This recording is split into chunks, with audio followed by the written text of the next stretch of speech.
Buhatin mo yung kapatid mo. Rin. Ma, buhatin mo. Ano ka dito kayo?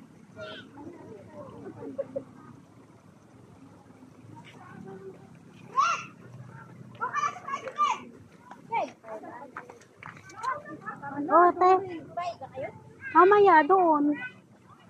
Siningin kayo doon? Mamaya na pag uwi. Oo, paglabas. Pero sila ating bayad na eh. Bayad na sila yun? Oo. Tayo hindi pa.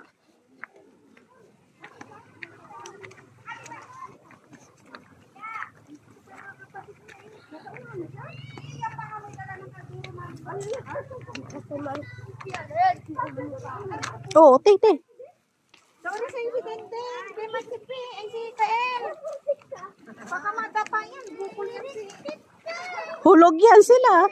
Ay, sigurado na naman ang simangot ng dalaga kung mamaya. Bakit? Ha? Paano? Natuloy siya. Ay, hindi niya alam. Sabi kasi hindi na matuloy. Akala ko hindi matuloy. Hmm. Punta siya ng Chris Aura. Ay, nag-Chris Aura naman pala siya eh. Kaso nga gusto niya nga pumunta din. Si Ella nga, hindi rin nakasama kasi may regla. Isip doon kanina, umuwi pa talaga. Sabi ko hindi matuloy doon. Pinasundo ko pa siya kay Ralph. Oo. Para lang makasama.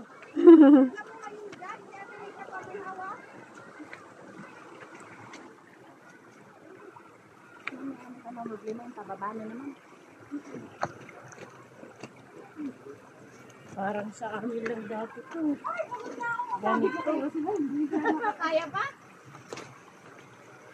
Parang ganito lang din sa amin dati. Masira-sira lang yung mga kabata. Pwede na dito sa baba eh. May daanan naman dito sa baba. Doon pa gawi. Saan pa? Sa dulo pa? Oo. Ate, bibitin mo ka. Nasa ka na.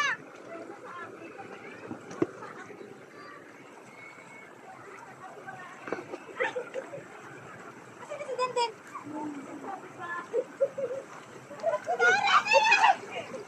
Dumaan ka na kasi sa tubig.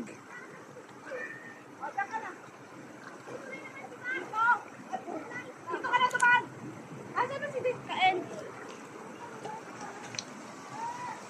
Mas maganda doon sa pinwestuhan namin nung nakaraan.